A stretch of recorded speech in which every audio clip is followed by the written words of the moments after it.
Shalom saudara yang terkasih di dalam Tuhan Yesus Kristus. Kembali lagi bersama saya di kanal YouTube Raja Wali Kasih. Bersama-sama kita akan merenungkan kebenaran firman Tuhan dengan tema bahagia itu mudah. Namun sebelumnya kita akan berdoa terlebih dahulu. Bapa di surga, terima kasih buat anugerah kasih-Mu yang berlimpah atas kami. Kami ada sebagaimana ada saat ini semua karena kebaikan kemurahan-Mu, penyertaan-Mu atas kami. Bila sebentar kami hendak membaca, mendengarkan, merenungkan, serta melakukan firman-Mu, Engkau yang mengurapi setiap kami. Kami percaya firman-Mu ya dan amin. Firman-Mu pelita bagi kaki kami dan terang bagi jalan kami. Dan kami percaya ketika firman-Mu disampaikan, yang sakit Tuhan sudah sembuhkan, yang berbeban berat Tuhan sudah memberikan kelegaan, dan yang berkekurangan Tuhan sudah cukupkan, bahkan berkati berlimpah-limpah. Terima kasih Tuhan Yesus, dalam nama-Mu kami berdoa dan mengucap syukur. Haleluya, amin. Saudara yang terkasih di dalam Tuhan Yesus Kristus, semua orang di dunia pasti ingin mendapat atau meraih kebahagiaan. Dan banyak langkah-langkah yang dilakukan orang untuk meraih serta menemukan kebahagiaan. Ada yang berusaha mencari kebahagiaan dengan bekerja terus-menerus sampai lupa waktu. Ada yang berusaha mencari kebahagiaan dengan menumpuk kekayaan sebanyak-banyaknya. Ada yang berusaha mencari kebahagiaan dengan mendatangi klub-klub malam atau diskotik. Ada yang berusaha mencari kebahagiaan dengan menyalahgunakan obat-obatan terlarang. Ada pula yang berusaha mencari kebahagiaan dengan berlibur ke tempat wisata. Ada yang berusaha mencari kebahagiaan dengan tinggal di rumah mewah. Ada yang berusaha mencari kebahagiaan dengan membeli dan memiliki barang serba mewah. Ada pula yang berusaha mencari kebahagiaan dengan mengikuti kegiatan hura-hura dan lain sebagainya. Nah, apa yang dilakukan orang-orang termasuk orang Kristen untuk mencari dan menemukan kebahagiaan dengan mengikuti kebiasaan duniawi itu ternyata sia-sia. Mereka tidak menemukan kebahagiaan. Kalaupun menemukan dan merasakan kebahagiaan, maka mereka yang menemukan dan merasakan kebahagiaan duniawi tersebut hanya kebahagiaan semu, kebahagiaan sesaat, bukan kebahagiaan yang sejati. Artinya kebahagiaan itu seperti barang langka yang sulit ditemukan. Benarkah kebahagiaan itu seperti barang langka yang sulit ditemukan? Bagi orang dunia dan orang Kristen yang hidup dengan cara dunia, memang kebahagiaan itu seperti barang langka yang sulit ditemukan dan sangat mahal. Namun bagi orang Kristen yang mengerti dan hidup dalam kebenaran firman Tuhan, jelas sekali kebahagiaan itu sangat mudah ditemukan. Pemazmur menyatakan di dalam Mazmur 1 ayat yang pertama sampai yang kedua. Mari kita sama-sama buka di dalam Mazmur 1 ayat yang pertama sampai kedua. Demikian firman Tuhan.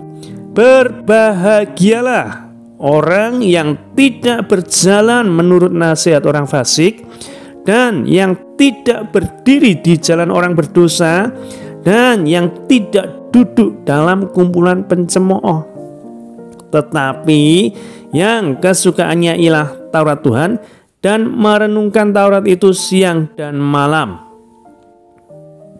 Sekali lagi, Mazmur 1 ayat yang pertama sampai yang kedua. Berbahagialah orang yang tidak berjalan menurut nasihat orang fasik, yang tidak berdiri di jalan orang berdosa, dan yang tidak duduk dalam kumpulan pencemooh, tetapi yang kesukaannya ialah Taurat Tuhan, dan merenungkan Taurat itu siang dan malam. Perhatikan baik-baik dari kalimat pemazmur ini. Ya, pada ayat pertama dikatakan, berbahagialah orang yang tidak berjalan menurut nasihat orang fasik, yang tidak berjalan di jalan orang berdosa, dan yang tidak duduk dalam kumpulan pencemooh. Yang pernyataan Mazmur ini memiliki makna yang sangat dalam sekali.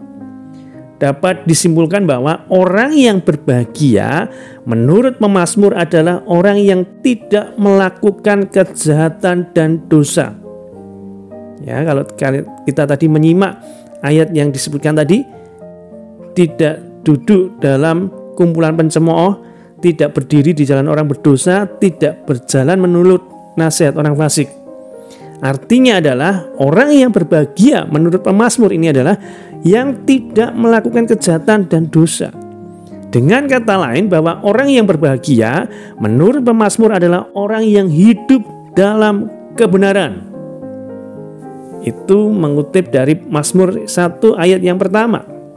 Kemudian selanjutnya, tetapi yang kesukaannya ialah Taurat Tuhan, dan yang merenungkan Taurat itu serta melakukan itu siang dan malam. Ini dapat disimpulkan bahwa orang yang berbahagia menurut pemazmur hidup menurut hukum-hukum Tuhan. Jadi ayat pertama dan ayat kedua mengandung makna yang sejajar. Maka dari kedua ayat tersebut ya, kita tahu bahwasanya orang yang berbahagia adalah orang yang tidak melakukan kejahatan dan hidup menurut hukum-hukum Tuhan. Kata bahasa Ibrani dari kesukaan, ya, kata Ibrani dari kesukaan itu adalah kepets, KHEPHETS, yang berarti kesukaan dengan implikasi menginginkan karena berharga atau sangat berharga. Ini seperti gambaran anak kecil yang mendapatkan barang yang dia sukai, lalu barang itu dia peluk dan tidak mau dilepaskan dan tidak mau diberikan kepada orang lain. Karena anak tersebut menilai barang yang dimilikinya sangat berharga, bahkan lebih dari apapun. Demikian firman Tuhan. Firman Tuhan itu lebih berharga dari apapun yang ada di bumi ini.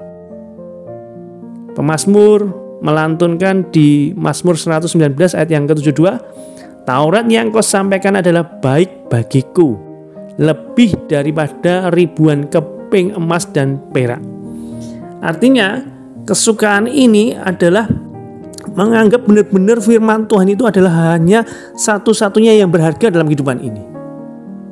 Ya, ini sesuatu yang berharga, firman Tuhan yang bisa kita baca, kita renungkan, dan kita lakukan.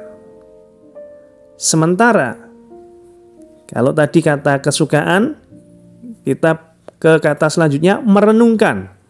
Merenungkan dari kata bahasa Ibraninya ini adalah hagah, H-A-G-A-H, hagah, yang mengandung implikasi melakukan. Firman Tuhan bukan hanya sekedar direnungkan lalu lenyap dan tidak berbekas dari hidup orang Kristen, namun firman Tuhan yang sudah melalui proses perenungan kemudian menyatu dalam hati dan daging untuk seterusnya diimplementasikan di dalam kehidupan kita orang-orang percaya. Bukti iman percaya dan kasih kita kepada Tuhan adalah dengan melakukan firman-Nya. Tuhan Yesus berkata, "Jikalau kamu mengasihi aku, kamu akan menuruti segala perintahku." Pemazmur dengan sangat jelas menyampaikan kepada para pembacanya, khususnya kita, orang-orang percaya, bahwa orang yang berbahagia adalah orang yang hidup dalam kebenaran firman Tuhan. Orang yang berbahagia adalah orang yang melakukan firman Tuhan. Intisarinya, kebahagiaan itu bisa ditemukan dan dirasakan dan dialami hanya di dalam Tuhan. Jika Tuhan ada di dalammu dan kamu ada di dalam Tuhan, maka kemanapun kamu berada, di situ Dia ada.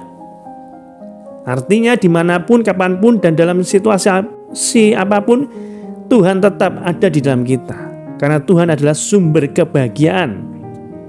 Jadi sekali lagi, orang yang berbahagia, yang tidak jalan dalam dosa, dan juga yang kesukaannya adalah firman Tuhan, melakukan firman Tuhan, ini adalah kebahagiaan sejati, ya, bukan kebahagiaan semu, dan kita hanya dapatkan di dalam Tuhan. Ketika kita tinggal di dalam Tuhan dan Tuhan tinggal di dalam kita, maka apapun yang terjadi kita tetap terus bisa berbahagia. Sekalipun persoalan melanda, sekalipun pergumulan sedang kita alami, kita tetap bisa berbahagia karena Tuhan sumber kebahagiaan kita. Jadi kalau saudara ingin berbahagia, solusi satu-satunya adalah hiduplah di dalam Tuhan Yesus Kristus dan lakukan apa yang diperintahkan Tuhan Yesus Kristus. Itu adalah kebahagiaan yang sejati. Dan kita mudah mendapatkannya karena kita percaya firman-Nya adalah kebahagiaan dalam kehidupan kita. Kiranya Tuhan Yesus memberkati. Mari sama-sama kita berdoa. Bapa di surga, terima kasih buat anugerah kasih-Mu. Kami bersyukur buat firman-Mu yang Kau sampaikan dalam perenungan kali ini, bahwa bahagia di dalam Engkau itu adalah hal yang mudah ditemukan. Firman-Mu sebagai sumber kebahagiaan dalam kehidupan kami. Engkau sebagai sumber kebahagiaan dalam kehidupan kami. Bukan kebahagiaan yang semu, tetapi benar-benar kebahagiaan yang sejati. Bahkan dalam keadaan tidak enak sekalipun, kami tetap merasakan sukacita yang daripada Tuhan melimpah dalam kehidupan kami. Berkati, urapi saudara-saudara kami yang saat ini sedang dalam pergumulan. Engkau memberikan kebahagiaan yang sejati dalam pergumulan mereka, sehingga dalam pergumulan mereka tetap mengandalkan Tuhan, tetap setia, tetap percaya kepada Tuhan, dan ada jawaban doa atas setiap pergumulan mereka, Tuhan. Terima kasih Tuhan Yesus, terpujilah nama-Mu. Haleluya, amin.